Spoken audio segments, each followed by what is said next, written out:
स्वामी,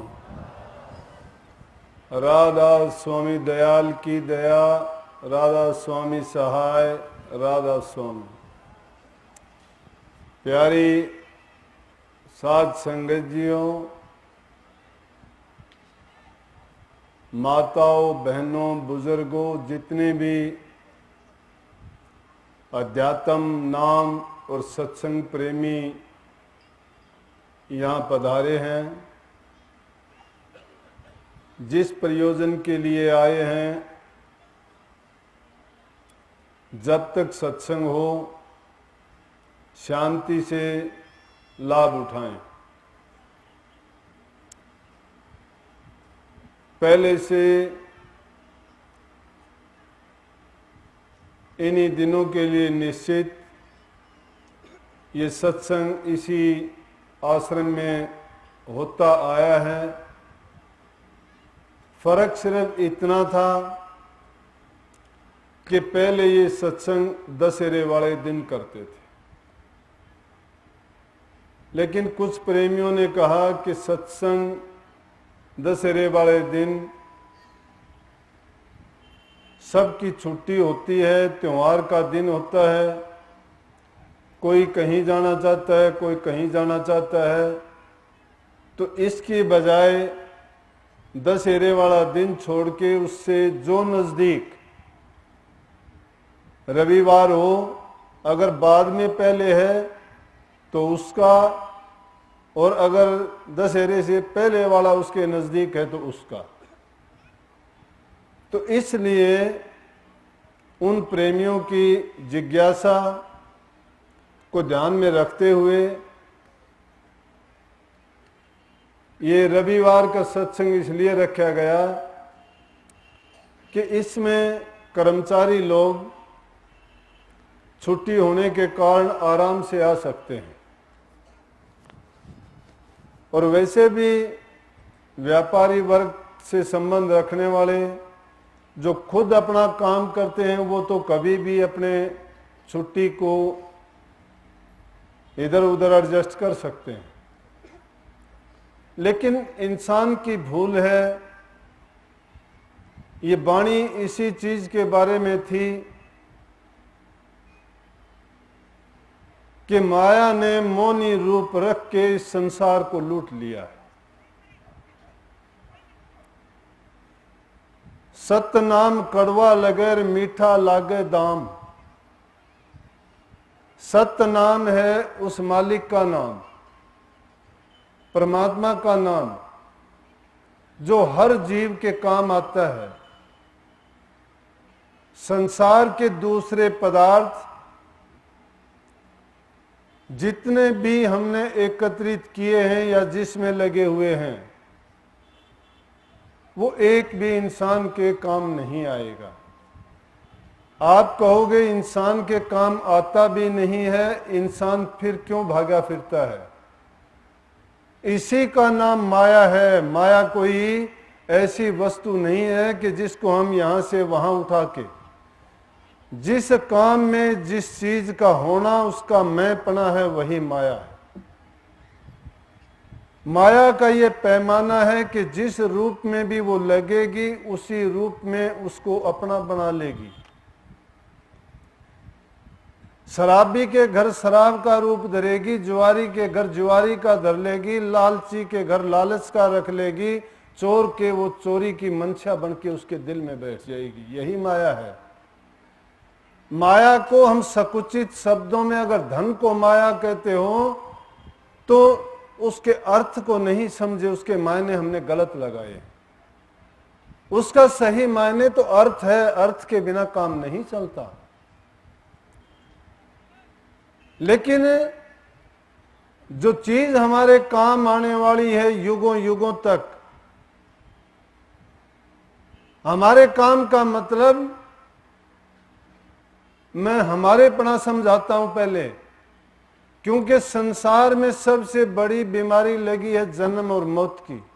इससे बढ़ के कोई रोग नहीं है। छोटी मोटी किसी को जबर आता है, किसी को दर्द होता है, किसी को किसी प्रकार की और तकलीफ हो जाती है, लेकिन वो कुछ दिन के बाद में दवा दारू से ठीक हो जाएंगे। परंतु शास्त्रों का लेख भी देखोगे तो कहा है कि लाभ हानि, जन्म मरण, यश अपयश, ये चीज विधना के हाथ हैं। तो छोटी मोटी रोग तकलीफ बीमारी जो शरीर की हैं वो दवा दारू से ठीक हो जाएंगी, परंतु जो जन्म मरण का रोग लगा है उसका संसार में दूसरा कोई उपाय नहीं, उसका एक ही उपाय है और वो राम नाम रूपी घुट्टी है। उस दवा को जो ले लेता है वो जन्म मरण के दुख से छूट जाता है। संसार में सबसे बड़ा दुख इन्हीं दो बातों का है। इन्हीं से छूटने के लिए हम कहीं सत्संगों का, कहीं संतों का, कहीं महापुरुषों का, कहीं भक्ति का, कहीं पूजा पाठ का, कहीं तीर्थों पर, कहीं व्रतों में, कहीं दूसरी चीजों में हम रात दिन लगे रहते हैं, लेकिन सोचते ये हैं कि हमें कुछ करना ना पड़े। जो चीज बाहरी क्रिया करते हो, बाहरी शरीर से करते हो, वो सिर्फ शरीर के लिए करते हो, मैं के लिए नहीं करते, मेरे लिए नहीं करते हो।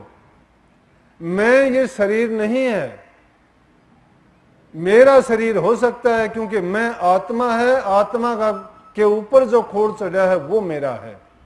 और शरीर से संबंध रखने वाले जो पदार्थ हैं संसार में, घर मकान जमीन जायदाद संपत्ति नातेदार रिश्तेदार, जो भी सामान जो भी पदार्थ हैं वो इस शरीर से संबंध रखते हैं, आत्मा से नहीं, क्योंकि वो शरीर की सुख सुविधा के लिए जुटाए जाते हैं। आपने कोई चीज खरीदी है, मकान बनाए हैं, संपत्ति जोड़ी है या कोई उपकरण खरीदे हैं, वो अपने शरीर की सुविधा के लिए हैं, आत्मा की सुविधा के लिए नहीं। हम शरीर को सुख देने के नित्य प्रति प्रयास में लगे हुए हैं, लेकिन इस शरीर को चलाने वाली जो असली चीज इसके अंदर बैठी हुई है उसको सुधारने का कोई प्रयास नहीं करते। इंद्र देवता और दुर्वचन यही प्रश्न पूछने के लिए ब्रह्मा जी के पास गए। दोनों ने जाके ब्रह्मा जी से प्रश्न किया कि आत्मा कौन है। ब्रह्मा जी ने कहा तुम जाके तप करो, तुम जाके तप करो, पता लग जाएगा। दोनों गए, जाके जंगलों में तप किए। तप करने के बाद में, लेकिन इंद्र तो देवता था और दुर्वचन राक्षस था। दोनों तप करने के बाद वापिस आए, आके फिर ब्रह्मा जी से कहा कि अब बताओ कि आत्मा कौन है। बोला कि तुम आत्मा हो। दुर्वचन ने तो शरीर को ही मान लिया कि शरीर ही आत्मा है, लेकिन इंद्र जब गया तो उसने सोचा यही सवाल हमने पहले भी किया था और हमें उत्तर भी इसका यही मिला था कि तुम आत्मा हो, और अब भी वही सवाल मिला है। तो शरीर तो अजर अमर अविनाशी नहीं है। शरीर तो पैदा होता है, बढ़ता है और ये खत्म हो जाता है, इसलिए ये आत्मा नहीं हो सकती। और इस संशय को लेकर फिर ब्रह्मा जी के पास पहुंचा। बोला कि आपने दोबारा भी वही हमें समझा दिया कि तुम आत्मा हो, कि अगर हम आत्मा हैं, ये शरीर आत्मा है, तो फिर तो ये तो मरता है, जन्म लेता है, खत्म होता है। बोला यही शरीर है, इसी के अंदर उस आत्मा का वास है, लेकिन खोज आपको करनी है। कहने का तात्पर्य समझे, इंद्र तो देवताओं में देवता ही रहा, वो तो आत्मा के आध्यात्मिकता के मार्ग पर चलने वाले बने देवता, और दुर्वचन वही राक्षस कुल में होके वही राक्षस प्रवृत्तियों में लगे रहे। जब तक आप अपने आप को नहीं जानते हो, अपने आप को नहीं पहचानते हो, तो संसार की दूसरी खोजें बिल्कुल बेकार हैं, उनमें वो चीज आपको नहीं मिलती जिनको खोजना चाहते हो। हर साल उस रावण को बना के बाहर उस पुतले को फूंक के हम मिठाइयां बांटते हैं, खुश होते हैं, लेकिन जो मन के अंदर बैठा हुआ रावण है उसको कभी नहीं फूंकते, वो जिंदा रहता है। वो रावण और भी उग्र रूप धारण करके बाहर आता रहता है। और उसी जमाने से, जब से त्रेता युग से रामचंद्र जी ने उसका वध किया था, लोग उस बाहरी रावण को हमेशा फूंकते आए हैं, लेकिन वो रावण जलता नहीं, अगली साल उससे भी बड़ा हुआ मिलता है, क्योंकि वो कागजों का बनाते हैं। अब अगर 15 फुट का बनाया तो अगली साल वो 25 फुट का बनता है। इस बार उसमें थोड़ी बारूद डाली गई है तो अगली बार और ज्यादा डाली जाएगी। इस बार उसको 15-20 हजार आदमी आए हैं तो अगली बार उसको लाखों देखने के लिए आएंगे। लेकिन वास्तव में रावण है क्या?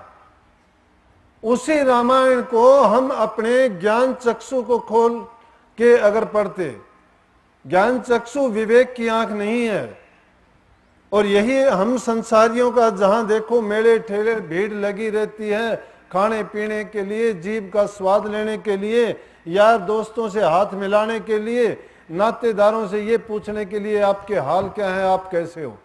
अरे सत्संगों में आते हो, बात तुम क्या करते हो? कोई किसी से मिलता है, कभी सत्संगी ये पूछता है कि आप कितनी देर ध्यान में बैठते हो, आपका अभ्यास कैसा चल रहा है, आपका सुमन कैसा चल रहा है? कोई मुझे पूछता ही नजर नहीं आता।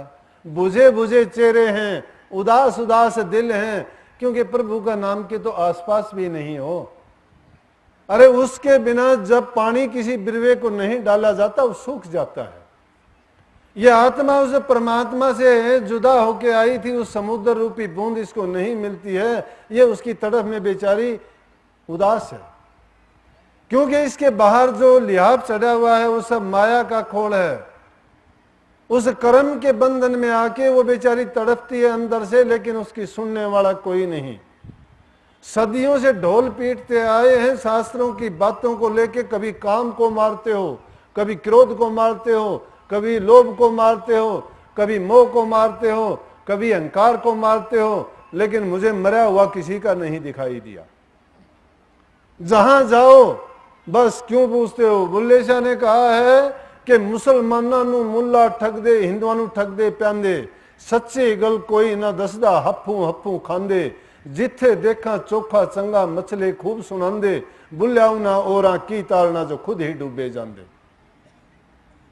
अरे जहां जाते हो वहां सब बड़े ड्रामे होते हैं। कहां से ज्ञान की चक्षु खुलेंगी? मार लिया काम किसी ने, क्रोध मार लिया, लोभ मारा, नहीं मरता। क्यों नहीं मरता? कि उनको मारने का तरीका नहीं है। प्रचार करने के माध्यम उनको बना रखे हैं, कहने को बात कहते रहते हैं, सुनने वाले सुनते रहते हैं। क्यों? कहने वाला जिस जबान से कहता है, सुनने वाला उन्हीं कानों से सुनता है। ना तो कहने वाले कि वो दिल से निकली है बात, उसकी कमाई हुई नहीं है, क्या असर करेगी? और सुनने वाला उसको इसलिए नहीं सुनता कि जिंदगी में उसको अमली जामा पहनाए कि अपनाए। अगर उसको वो अपने जीवन में उतार ले, ढाल ले, उसको अपना ले, उस मार्ग पर चल पड़े, तो मैं कहता हूं कि एक ही आदमी पूरे संसार को बदल दे। आज जिन लोगों के नाम से धर्म चले हुए हैं, उनके अनुयायी एक अंधी दौड़ लगाते हुए जा रहे हैं, भीड़ का रेला चल रहा है, लेकिन उनके पास वो बात नहीं है। एक आदमी ने नई चीज को कायम करके दुनिया में एक क्या मील का पत्थर साबित कर दिया।